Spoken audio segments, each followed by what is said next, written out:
शून्यता एक ऐसा एहसास जिसे शब्दों में नहीं कहा जा सकता, क्योंकि शून्यता को अगर आप शब्दों में लाने का प्रयास करेंगे तो उसके लिए आपको विचारों की आवश्यकता पड़ेगी, और जहां विचार हैं, शब्द हैं, वहां शून्यता नहीं। तो आज हम जानेंगे शून्यता के बारे में, शून्यता को कैसे प्राप्त हुआ जाए, शून्यता है क्या। हमारा आज का ये वीडियो बड़े ही ध्यान से सुनना, क्योंकि हमारा ये वीडियो आपको शून्यता की स्थिति तक पहुंचाने में सहायक होगा।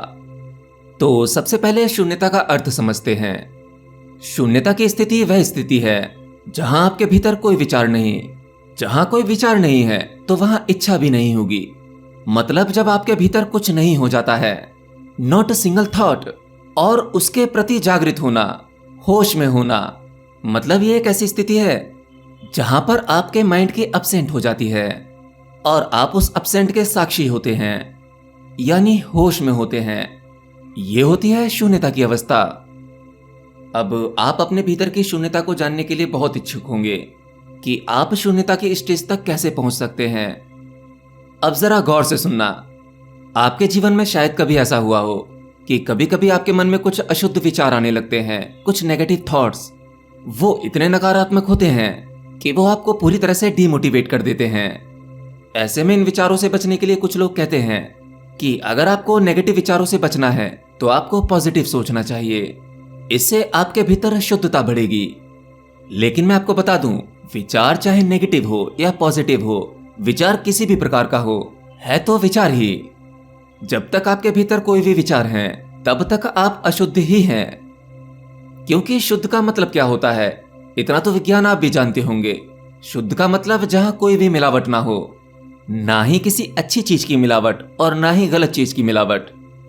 और शुद्धता उस स्थिति को कहते हैं जब आपके भीतर कुछ नहीं चल रहा होता, कोई विचार नहीं, कोई कल्पना नहीं, कोई इमेजिनेशन नहीं, किसी प्रकार की इच्छा या वासना भी नहीं, एकदम शून्य की अवस्था, यानी भीतर से खाली हो जाना। यही शून्यता की अवस्था है। इसी को मनुष्य की शुद्धता कहते हैं। जब तक आपके चित्त में विचार चल रहे हैं, अब विचार बेशक आध्यात्मिक वाले ही क्यों ना हो, तब तक आप अशुद्ध हैं। देखिए, हमारी जो श्वास है उसका बहुत ही गहरा संबंध है हमारे मन के साथ। और श्वास के बारे में मैंने बहुत सी वीडियोस बनाई हैं। अगर आपने वो वीडियोस नहीं देखे हैं तो आपको उन्हें भी देखना चाहिए। तो हमारे मन का पूरा प्रोसेस, उसके काम करने का तरीका हमारी सांसों की गति पर टिका हुआ है।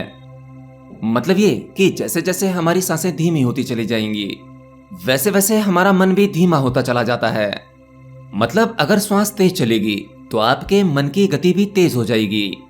जब आप ज्यादा तेज तेज सांस लेते हैं तब आपका मन सामान्य से अधिक सोचने लगता है, ज्यादा वासनाएं उठने लगती हैं, आप उत्तेजित रहते हैं। तो अब आपको करना क्या है? देखिए, अगर आप शून्यता को जानना चाहते हैं, उसका अनुभव करना चाहते हैं, तो आपको अपनी सांसों पर काम करना होगा। इसका एक छोटा सा प्रयोग मैं बता देता हूं आपको। एक आरामदायक जगह पर बैठ जाइए। अपने शरीर को रिलैक्स कर लीजिए। जो आपके हाथ में है इसे आप कर सकते हैं। एक लंबी सांस भरिए और फिर उसे बाहर फेंक दीजिए, और फिर 10 सेकंड तक सांस रोक लें। और उन 10 सेकंड में आपको किसी एक बिंदु पर फोकस करना है। मतलब जब तक आपकी सांस रुकी हुई है उस दौरान आपको किसी भी एक बिंदु पर फोकस करना है। पूरा ध्यान उसी एक बिंदु पर लगाना है। आप देखेंगे कुछ ही सेकंड में आपके भीतर शून्य क्रिएट हो जाएगा। छोटा ही सही, लेकिन शून्य का अनुभव होगा। कुछ पलों के लिए आपके भीतर से सारे विचार, सारी कल्पनाएं, सारी इमेजिनेशन, सभी इच्छा, ये सब नष्ट हो जाएगा।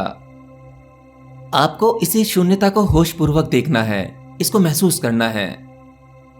मैंने कहा था, आपके शरीर का बाहरी और भीतरी सिस्टम आपकी सांसों पर ही टिका हुआ है।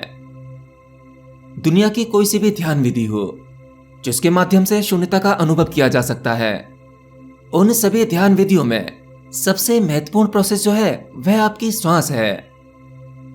जब आप किसी भी आसन में शांति से बैठ जाते हैं, जिसे आप ध्यान करना कहते हैं, अपने शरीर को शांत कर लेते हैं। आपका शरीर शांत है, उसको ऊर्जा की आवश्यकता नहीं है, तब उसकी सांसों की गति भी कुछ बदल जाती है। ध्यान का प्रयास करते रहने से आपके विचार भी कम होने लगते हैं और फिर धीरे धीरे आपको बहुत से अनुभव होने लगते हैं। आपको ऐसा कुछ नहीं करना जो आप नहीं कर सकते। मैं तो आपको वो प्रयोग बता रहा हूं जो आप कर सकते हो।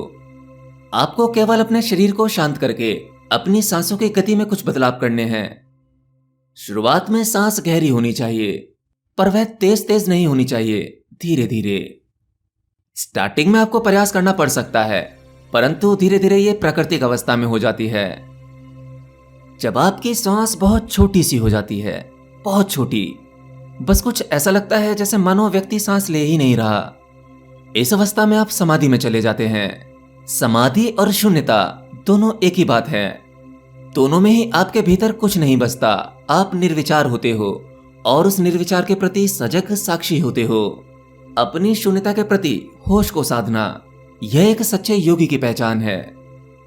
और हाँ, शून्यता के अनुभव में डूबते समय एक बात का ध्यान रखना, जब आपके भीतर शून्य घट रहा हो और आप उसके प्रति साक्षी हो, तब आप इस प्रकृति के प्रति अलर्ट मोड पर होते हो। ऐसे में अपनी किसी भी स्थिति का कोई विश्लेषण नहीं करना है। जैसे ही आपके भीतर घट रहे अनुभव के प्रति कोई भी विचार आया, उसके पक्ष या विपक्ष में आया, विचार आनंदित वाला आया, कैसा भी विचार आने का अर्थ यह है कि आप फिर से अपने मन में आ गए, क्योंकि विचारों का डिपार्टमेंट आपके मन के पास में है और शून्यता की अवस्था मन के पार की अवस्था है। तो आपको आपके भीतर घट रहे किसी भी अनुभव के बारे में कोई विचार नहीं, कोई विश्लेषण नहीं, कोई तर्क या वितर्क नहीं। सांसों के इस प्रयोग से आप शून्यता की स्थिति को बहुत जल्दी प्राप्त कर सकते हैं।